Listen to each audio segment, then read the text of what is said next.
लांबून आला तुम्ही पालखीला, आता पूर्ण डायरेक्ट पंढरपूरला.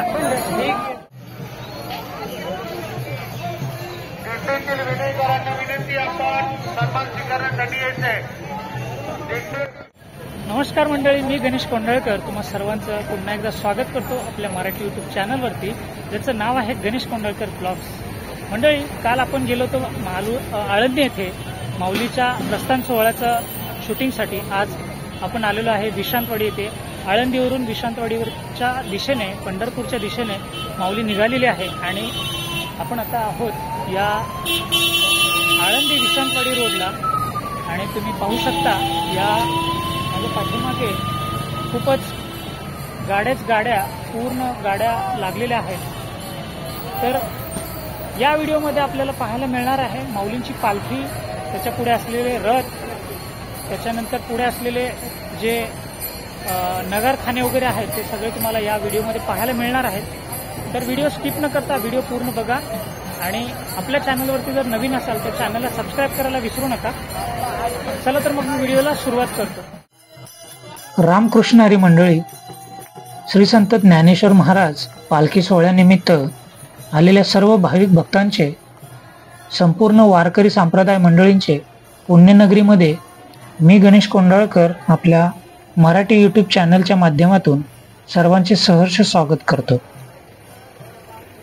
आणि ही आनंदाची पायवारी सर्वांना सुखद आणि भक्तिपूर्ण घडो अशी माऊलींच्या चरणी प्रार्थना करतो.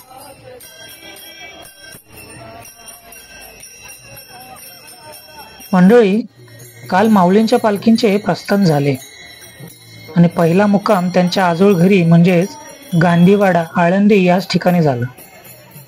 आपण त्याचा व्हिडिओ देखील आपण सकाळी आपल्या चॅनलच्या यूट्यूब चॅनलवरती पोस्ट केलेला आहे. आपण जर तो पाहिला नसेल तर तो आपल्या चॅनलवरती जाऊन तो नक्की पहा. रामकृष्ण हरी. व आज माऊलींची पालखी पंढरपूरच्या दिशेने मार्गस्थ होऊन आळंदीहून पुण्याच्या दिशेने निघाली. या पुढचे 15 दिवस हे सगळे वारकरी मजल दर मजल करत पंढरपूरच्या दिशेने निघाले आणि ते आषाढी एकादशीच्या दिवशी पंढरपूरमध्ये दाखल होतील व त्यानंतर विठुरायाचे दर्शन घेतले जाईल.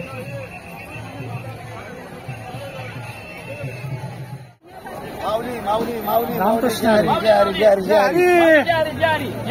जय हरी जय हरी.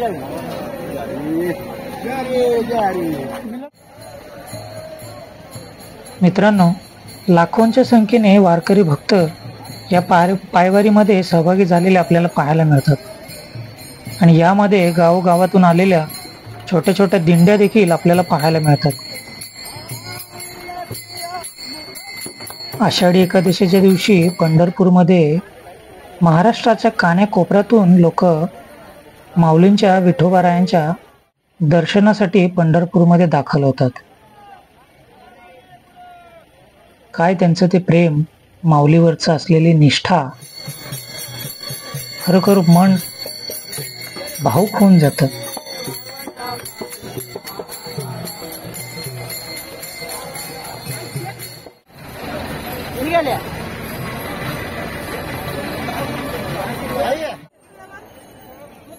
या चिमुकलीच्या डोक्यावर तुळस पाहिली आणि मुक्ताबाईंची आठवण झाली. खरोखर ही चिमुकली किती छान, किती गोड दिसते.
आलेल्या प्रत्येक दिंडीमध्ये वारकऱ्याच्या मुखातून आपल्याला ज्ञानोबायांचेच अभंग ऐकायला मिळतात. ज्ञानोबा तुकाराम करत ही पायवारी दिंडी पंढरपूरच्या दिशेने निघालेली आपण पाहतो. या दिंडीमध्ये जो मिळणारा खरा आनंद आहे तो हाच आहे.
त्या माऊलींनी सगळ्यांनी जी गवळण बोलून दाखवली आणि जो डान्स केला त्याच्यातूनच त्यांचा आनंद किती असेल तो आपण समजू शकतो.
मी व्हिडिओ काढत असताना या आजी माझ्या समोर येऊन उभ्या राहिल्या. म्हणलं, बाळा बरं झालं तू मला भेटलास. त्यांना काय सांगायचं होतं माझ्या लक्षात आलंच नाही. नंतर त्याने हळूच त्यांच्या बटव्यातून एक शिक्का बाहेर काढला आणि त्यांनी तो मला दाखवण्यास चालू केलं. जन्मभूमी सोनबाई माधवराव हुंदे, मौजे घाट, नांदूर तालुका भूम, जिल्हा धाराशिव. रहिवासी शुभबाई शंकर मोठे, गिरवाली तालुका भूम, जिल्हा धाराशिव. जय हरी महाराष्ट्र. जय रामकृष्ण हरी. रामकृष्ण हरी. एवढा लांबून आला तुम्ही पालखीला, आता पूर्ण डायरेक्ट पंढरपूरला. ही सापड आहे 22 तारखेला. अच्छा, ओके. 22 तारखे जानेवारी 22 जानेवारीला सापडणार. अच्छा, कशात जातात? हे युट्यूबला जातं. हा, जात आहे. चौकड हो, भाषण निघतंय सगळं निघतंय. सावकाश जावा. ही जानेवारी 22 तारखेला सापड आहे. अच्छा, जानेवारी 22 तारखेला. कशामुळे? कशाबद्दल? प्रदक्षिणा घालीत असताना. अच्छा, नगर प्रदक्षिणा. मुलाखत द्यायची का? हा, चालेल की. घ्या मुलाखत. रामेश्वर गावामध्ये असणारे बऱ्याच दिवसापासून सप्ताह चालू आहे. त्याच्यामध्ये ब्रह्मपत्राचं 7 अध्याय असते. त्याचा अर्थ सांगण्यासाठी वर्षा मला बोलत होते. याही वर्षी 2024 सालामध्ये बोलवलं आणि 22 जानेवारी 22 तारखेला नगर प्रदक्षिणा निघाल्यानंतर प्रदक्षिणाच्या वाटावर हा नाणं मला सापडलं, पण काळं होतं. प्रदक्षिणा संपल्यानंतर मीठ लिंबू पितांबरी लावून उजळलं त्यावेळेस मला ही मूर्ती पाहायला मिळाली. गाववाल्यांनी मूर्ती मागितली पण मी दिली नाही. माझी जन्मभूमी सोनूबाई माधवराव हुंडे, मौजे घाट, नांदूर तालुका, भूम, जिल्हा धाराशिव. रहिवासी सुभाबाई शंकर मोठे, गिरवणी तालुका, भूम, जिल्हा धाराशिव. जय हरी महाराष्ट्र. रामकृष्ण हरी. रामकृष्ण हरी. त्यानंतर त्यांनी या शिक्क्याच्या मागचं जे कारण होतं ते त्यांच्या तोंडातून सांगून टाकलं. मला म्हटले, बाळा, हा व्हिडिओ मोदीपर्यंत पोहोचव. बघा मंडळी, तुम्हाला जर शेअर करता आला तर नक्कीच शेअर करा. त्या आजींची इच्छा, जी काय इच्छा असेल ते पूर्ण होईल.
मंडळी, आपण जे आता पाहिलं तो आहे नगरखान्याच्या पुढचा रथ. याच्या पाठीमागे हे जी बैलगाडी येत आहे ते नगरखाना, माऊलींचा पारंपरिक व मानाचा नगरखाना आपण या व्हिडिओच्या माध्यमातून पाहताय.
नगरखान्याच्या नंतरच त्याच्या पाठोपाठच माऊलींचे अश्व आपल्याला नजरेस पडते.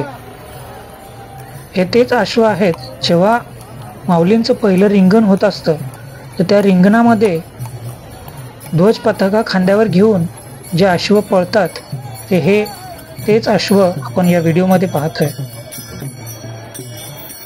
इतक्या जवळून देखील त्यांचं आज दर्शन झालंय.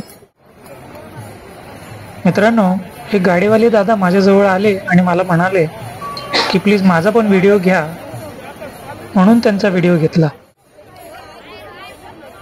मंडळी, माऊलींचे अश्व पुढे गेल्याच्या नंतर आता आपण पाहतोय पाठीमागे संत ज्ञानेश्वर महाराजांची पालखी, मुख्य रथ तो आता येतोय. आपण आता समोरासमोर माऊलींचं दर्शन घेणार आहोत. हीच ती माऊलींची बैलजोडी आणि संपूर्ण फुलांनी सजवलेली माऊलींची पालखी आणि हे खूप छान असं समोरासमोरचं दर्शन. रामकृष्ण हरी. पुंडलिका वरदेव हरी विठ्ठल श्री ज्ञानदेव तुकाराम पंढरीनाथ महाराज की जय. माऊली ज्ञानेश्वर महाराज की जय. जगद्गुरु संत तुकाराम महाराज की जय.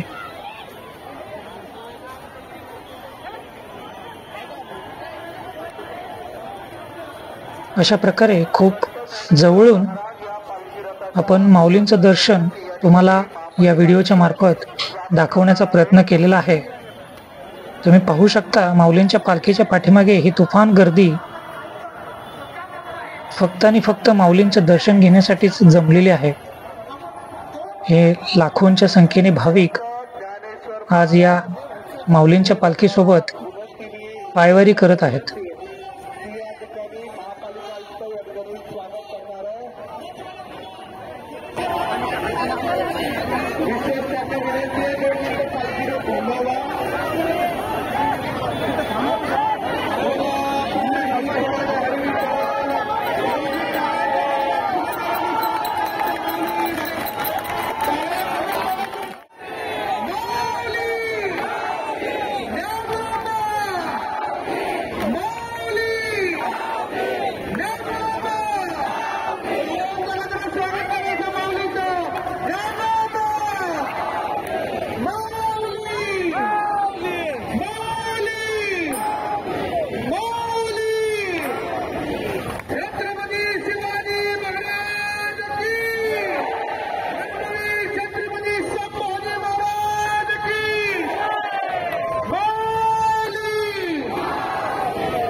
तर मंडळी, मी आता हे व्हिडिओ इथे थांबवतो. तुम्हाला ही व्हिडिओ कशी वाटली ते मला कमेंट्स करून नक्की सांगा आणि व्हिडिओ आवडल्यास व्हिडिओला लाईक करायला विसरू नका. आपण जर आपल्या चॅनलवरती नवीन असाल तर चॅनलला सबस्क्राईब करा आणि बाजूला दिलेल्या बेल आयकॉनला क्लिक करायला विसरू नका. म्हणजे जेव्हा मी नवीन व्हिडिओ अपलोड करेल तेव्हा सगळ्यात आधी त्याचं नोटिफिकेशन तुम्हाला मिळून जाईल. ही व्हिडिओ, हे माऊलींचं दर्शन तुम्हाला कसं वाटलं ते मला नक्की सांगा. भेटूयात अशाच एका नवीन व्हिडिओमध्ये. तोपर्यंत रामकृष्ण हरी. काळजी घ्या, मस्त रहा. धन्यवाद. असंच तुमचा सपोर्ट राहू द्या.